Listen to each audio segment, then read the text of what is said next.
এই যে আমাদের এই সোলার সিস্টেম যেটা আছে, পৃথিবী, সূর্য, নক্ষত্র, এই যে এইগুলি যে মুভমেন্ট করছে, পৃথিবীটাকে কেন্দ্র করে পৃথিবী সূর্যকে কেন্দ্র করে ঘুরছে এবং পৃথিবীকে কেন্দ্র করে চাঁদ ঘুরছে। এই যে বিভিন্ন নক্ষত্রমণ্ডল আছে, এই যে এইগুলির যে মুভমেন্টটা হচ্ছে, এটা দেখে কেউ মনে করতে পারে এগুলো সব আপনা আপনি হচ্ছে। অথবা আমাদের এই প্রকৃতি, যে শীত, গ্রীষ্ম, বর্ষা, এই যে প্রকৃতির যেটা নিয়ম, যদিও এখন প্রকৃতি অনেকটা খামখেয়ালির মতো চলছে। বর্ষাকাল যখন হয় তখন বৃষ্টি হয় না, অথবা শীতকালে বেশি বৃষ্টি হয়। এখন প্রকৃতির খামখেয়ালিপনা এখনো আছে, কিন্তু তবুও যতটা নিয়ম অনুযায়ী চলে, এই সোলার সিস্টেম, কেউ কিন্তু এই যে সূর্য থেকে পৃথিবীর যে দূরত্ব, যদি এটা ১ সেকেন্ড এদিক ওদিক হয়, ১ মিটার এদিক ওদিক হয়, তাহলেই মানুষ বা পৃথিবীর যত প্রাণী আছে সব পুড়ে ছাই হয়ে যাবে। কিন্তু কেউ কারোর স্থান ১ ইঞ্চি এদিক ওদিক হয় না। ঠিকঠাক নিয়ম মেনেই সে মুভমেন্টটা করছে। তো এই যে এইগুলো হচ্ছে, এগুলো কি অটোমেটিক? নাকি এগুলোকে কেউ নিয়ন্ত্রণ করছে?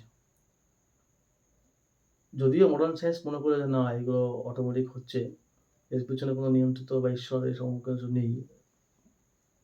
মডার্ন সায়েন্স মনে করছে। কিন্তু একটা ভালো সুস্থ মস্তিষ্ক মানুষ, একটা শিশু যেমন মনে করে যে আকাশে প্লেন চড়তে দেখে যে ওটা পাখির মতন আপনা আপনি উড়ছে, হুম? কিন্তু পরিণত বয়স্ক মানুষ, সুস্থ মানুষ, সে জানে যে না, ওটাকে কেউ না কেউ চালাচ্ছে। এমনি এমনি চলছে না। ওটাকে কেউ না কেউ চালাচ্ছে।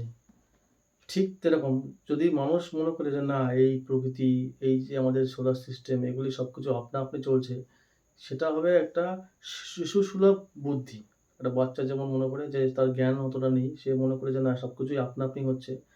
ঠিক সেরকমই যদি কোনো মানুষ এখন মনে করে যে না, এসব কিছু আপনা আপনি হচ্ছে, তাহলে তার বুদ্ধিও শিশুর বুদ্ধির লেভেলেই। পরমেশ্বর ভগবান হচ্ছেন এই ভৌতিক জগতের সমস্ত কিছুর পরিচালক। এই সমস্ত কিছুর নিয়ম তো আছে। এই সমস্ত সিস্টেম মেনে সবাই সবকিছু কাজ করছে।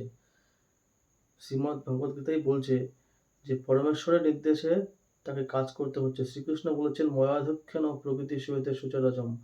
এই জড় প্রকৃতি আমার নির্দেশনায় ক্রিয়াশীল। ভগবান ডাইরেক্ট বলছেন যে এই প্রকৃতি আমার নির্দেশনায় ক্রিয়াশীল। আমি যেরকম ভাবে বলছি, যে এতটা এখন পৃথিবী এতটা ডেভেলপমেন্ট করার সত্ত্বেও বিভিন্ন রকম ভূমিকম্প, বিভিন্ন রকম প্রকৃতির যে ক্রোশ, ভূমিকম্প, খরা, উম মহামারী, এতে লক্ষ লক্ষ মানুষ মারা যাচ্ছে।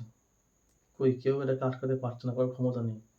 কেন? এটাকে ভগবান ইচ্ছা করেই এরা বানানো হয়েছে এখানে। ভগবান বলছেন যে এটা হচ্ছে আমি বানিয়েছি, এটা হচ্ছে একটা জেলখানা, সংশোধনাগার। এখানকে সবাইকে পাঠানো হয়েছে সংশোধন হওয়ার জন্য। এখানে জেলখানায় থেকে 5 স্টার হোটেলের সার্ভিস তুমি পাবে না। তুমি ভাবতে পারো যে আমি বিশাল, আমার দেশ বিশাল উন্নত ডেভেলপমেন্ট করেছে। আমি সমস্ত কিছু সিস্টেম করে প্রকৃতির যা নিয়ন্ত্রণ আছে সবকিছু আমি আমার মতন করে নিয়ন্ত্রণ করব। ভূমিকম্প হতে দেবো না, এ হতে দেবো না, সে হতে দেবো না। কিন্তু প্রকৃতি সেটা শুনবে না। প্রকৃতি প্রকৃতির কাজ কিন্তু করে যাবে। তাই বলছে যে এই প্রকৃতি আমার নির্দেশনায় ক্রিয়াশীল। আমরা যখন ভৌতিক জগতে বিস্ময়কর কোনো কিছু দেখি, তখন আমাদের বোঝা উচিত যে এর পিছনে একজন নিয়ন্ত্রণ রয়েছে। কারোর না কারোর নিয়ন্ত্রণ রয়েছে। নিয়ন্ত্রিত না হলে কোনো কিছুর প্রকাশ হতে পারে না।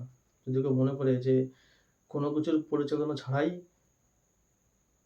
এই প্রকৃতি পরিচালিত হচ্ছে, তাহলে সেটা হচ্ছে শিশুসুলভ নির্বুদ্ধিতা। তাই শ্রীমদ্ ভগবদ্গীতায় যখন বলছে, তখন আমাদের বুঝতে হবে যে প্রকৃতি এই সমস্ত কিছু নিয়ন্ত্রণ করছে স্বয়ং ভগবান। কোনো কিছু আপনা আপনি হচ্ছে না।